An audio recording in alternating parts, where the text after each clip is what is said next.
आज हूँ पवित्र कुमार पूर्णिमा बा गजलक्ष्मी पूजा विभिन्न पीठरे आज चलचंचल एवं यहाँ नहीं किभली भाव में कौन रीतिनीति रही श्रीमंदिर में आम सहित वरिष्ठ ज्योतिर्विद तथा पंजिकार श्री हरिशंकर मिश्र अच्छा सार सहित सविशेष आलोचना करवा। सर स्वागत आपको धरित्री लाइव रे।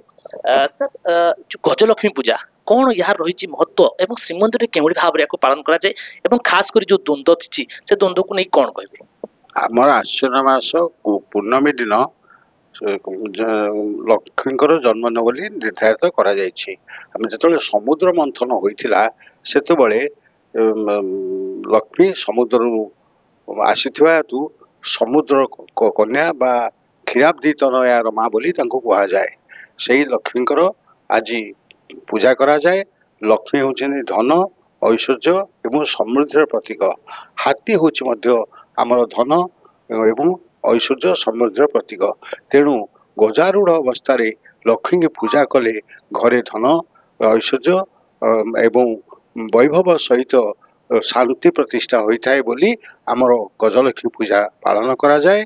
यही पूजा आश्विन मास शुक्ल पक्ष पूर्णमी तिथि पालन करा जाए एवं आमर यही पीठ गजलक्ष्मी पूजा साधारणतः विभिन्न मंडप मान करा जाए। घर मान लोक मैंने पूजा करि पारिबे।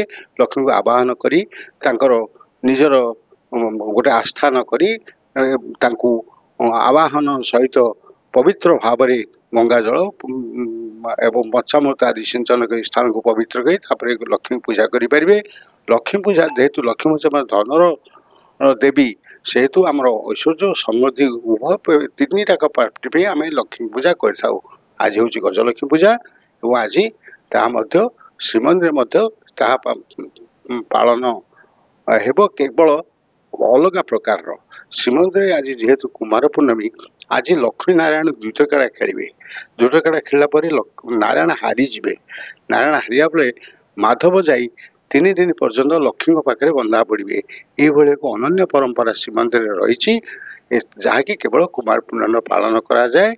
आज श्रीमंदिर पालन कर। दर्शक बंधु आप शुणुले महालक्ष्मी कौन रही नीति एवं महालक्ष्मी पूजार्चना कहीं कराए जो भाव में वर्णना कले श्री मिश्र जे महाप्रभु जाकि महालक्ष्मी पाखे बंधा पड़े। प्रकृत में केते अनन्य आम परंपरा। आशा करूँ आपण मन को निश्चित एक कथाटी छुई थी। देखुता धरित्री लाइव पूर्व कैमरा पर्सन सुनिर्जना सहित तुषार रंजना धरित्री लाइव। एई भिडियोटी आपनकु केमिति लागिला कमेंट करि जणांतु। धरित्री लाइव रो यूट्यूब एवं फेसबुक चैनल को सब्सक्राइब करंतु। अधिक खबर पई लॉगिन करंतु www.dharitri.com।